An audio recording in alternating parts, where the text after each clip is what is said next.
What's going on, Raider Nation, TTC, and NFL fans?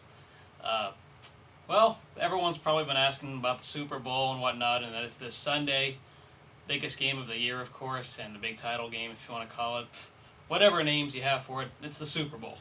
And, as always, I will give my take personally on what I think will happen. So let's break down both teams individually first.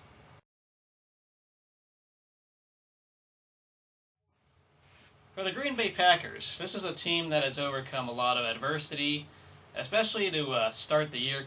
They had a lot of great offense. Aaron Rodgers proved to be a good quarterback and a good team, but then they didn't call him a great team because of losses the Packers still had, whether it was losing to the Chicago Bears, losing a close one, or losing to some other teams like the Miami Dolphins. They had some losses early in the season and in the middle. People had them as a Super Bowl contending team. A lot of experts did. Me personally, I had them winning the NFC North, and I had them losing the NFC title game to the Minnesota Vikings in my preseason predictions. Yes, I was dead wrong, and you can all laugh at that, but that's what I was thinking. Aaron Rodgers, though, he just stepped up into the elite category in the playoffs. Great win against Atlanta, and even in the other games, he didn't play his A game, but he showed he can get the job done, whether it was in Philadelphia or whether it was in Chicago. There were those early throws and stuff. But as I said about adversity, they overcame injuries such as Jermichael Finley, who was out for the year, and of course Ryan Grant, who had been their longtime running back, not as long as Ahmad Green or Levens, but it's definitely a signature running back they've had for a while. So they've been using Quarles at the tight end. A lot of great receivers, James Jones, Greg Jennings, a legend in Donald Driver, and even Jordy Nelson. So Aaron Rodgers makes those guys look good, but then the receivers also make him look good, which is very key. They improved on the offensive line last year, which was their biggest kind of weakness on the offensive side of the ball. Rodgers was sacked at times and pressured. For the defensive side, they have a very great pass defense. You got Collins, you got Charles Woodson, and even you got Tremont Williams, who we've watched in this playoffs. He's made the big interceptions when they've needed it. So it's been clutch. Clay Matthews, of course, on the front seven, leading, arguably should have been the Defensive Player of the Year. Great linebacker, part of the USC triplets.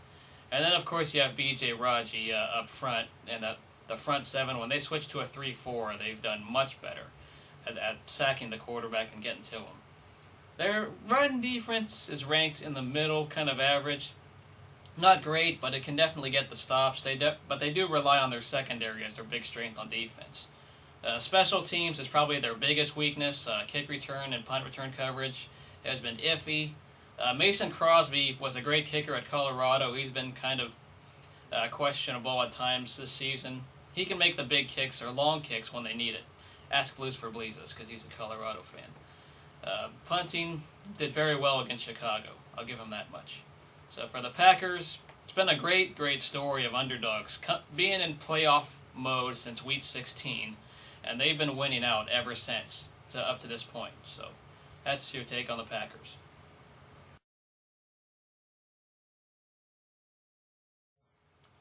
For the Pittsburgh Steelers, for them it's been another story of early adversity.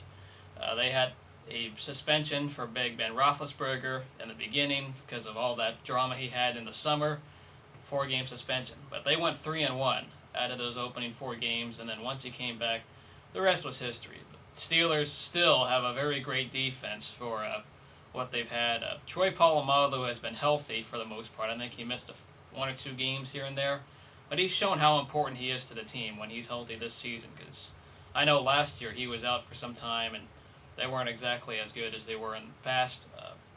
Steelers, though, they rank near the top in run defense, arguably one of the best run defenses in NFL history. The secondary, I think at times it can be average. They can give up the plays here and there. But for the most part, the Steelers can depend on their defense the most. On the offensive side of the ball, Ben Roethlisberger, despite all the hoopla and drama he had in the offseason, winning cures everything, and Ben Roethlisberger still gets the job done. Still a pro NFL quarterback and getting the job done like he's supposed to. Rashard Mendenhall has been a great running game for them. Of course, they still have the receivers and Heath Miller, Hines Ward, and the list goes on and on and on. Pouncey, their center, who was a rookie, is reported to be hurt. We don't even know if he's going to be playing in this game or not. But that will play a factor in this game if the Packers' run defense or not affects them. But once again, go back to the Steelers. Very balanced running and passing attack for the most part. Just the secondary is kind of questionable, but it gets the job done. And they depend on their front seven the most. So that's pretty much your story on the Steelers. They were winning most of the season. They had, obviously, that early loss to Baltimore without Big Ben. And they had that one close loss to that should have been lost to Buffalo. But the Steelers, once again, got the job done. They got blown out by the Patriots, but it don't matter.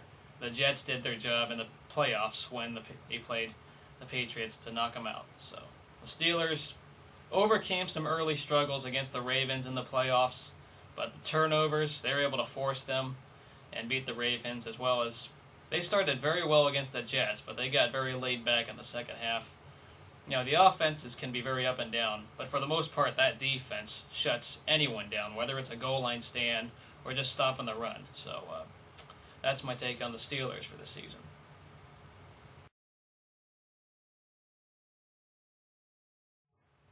Now that both teams, have already been talked about, now with the collision and talking about them both, what I think is going to be happening for the Steelers is just to play strong defense and get up the middle and get to Aaron Rodgers. I think the Packers' offensive line, even though Brian Bulaga has been playing well, he's still a rookie, and I think the Steelers' front seven can expose him and expose the Packers' front seven. If they can get to Rodgers easily, then this game, it won't be over, but it definitely will be a lot of pressure on Rodgers to get the ball off quickly. Steelers are also going to need to see Big Ben come up with the plays against that Packers pass defense. Guys like Hines Ward and Mike Wallace, they're going to need to get open, but it'll be very interesting to see what Big Ben does against that Packers secondary. That's the other matchup to be looking at. For the Packers, they got to work on their special teams. That's going to be a big factor for them because they've had trouble with kick and punt coverage for the most part. At least we saw this postseason they had some trouble here and there with that. They're going to need to protect Aaron Rodgers the most, kind of like a reverse what I said with the Steelers. You got to protect Aaron Rodgers from that front seven. And can they run the ball? I mean, they say running the ball against the Steelers is a waste of your time. Hence their ranking, which they allow like 60, 70 yards on the ground a game. So they've been depending pretty much on passing the ball, which is their biggest strength. The other question is, can they get the Ben Roethlisberger? Are they going to take advantage of Pouncey being out if it is true that Pouncey is out for this game? Will the front seven get to Ben Roethlisberger? If the front seven on the 3-4 defense for the Packers can blitz enough, I do think this can be a close game. But for the Packers especially, they're going to need to stay within 2 possessions by halftime. If they do what the Jets did and let it go, almost shut out in the first half, then this one could be very well over. But Packers' offense and passing game, you can't count them out. I think the Packers are going to be able to shred not like own the Steelers' defense, but I think they're going to find the gaps, and they're going to be able to get down the field with their passing game. But however, overall though, I think the Steelers' defense is much better than the Packers' defense.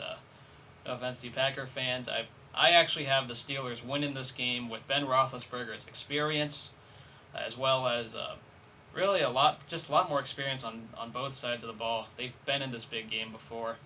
I think the Packers are just not as ready as we all think they are. I don't even understand why the Packers are the Vegas favorites when the Steelers have been playing a lot more dominant, even though the Packers have dominated the playoffs.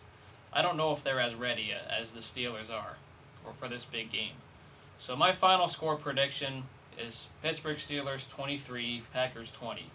However, I will be rooting very hard for the Packers this game. Most of you in Raider Nation and most NFL fans should be cheering for the Packers, unless you're an NFC North fan that's doesn't like the Packers.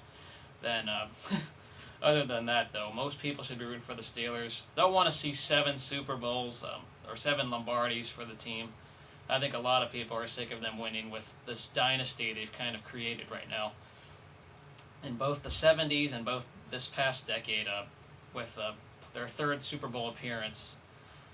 So the Steelers, I have them winning the game, but I'll be cheering really hard for the Packers because I want to see Aaron Rodgers succeed. I want to see James Jones. You know, you better know who James Jones is and where he went to school, why I'm cheering for him. So I'd love to see James Jones succeed for this school. But there's going to be just a lot of questions with the Packers' running game. I don't know if Starks can do it, and the Packers' offensive line can do it against the Steelers.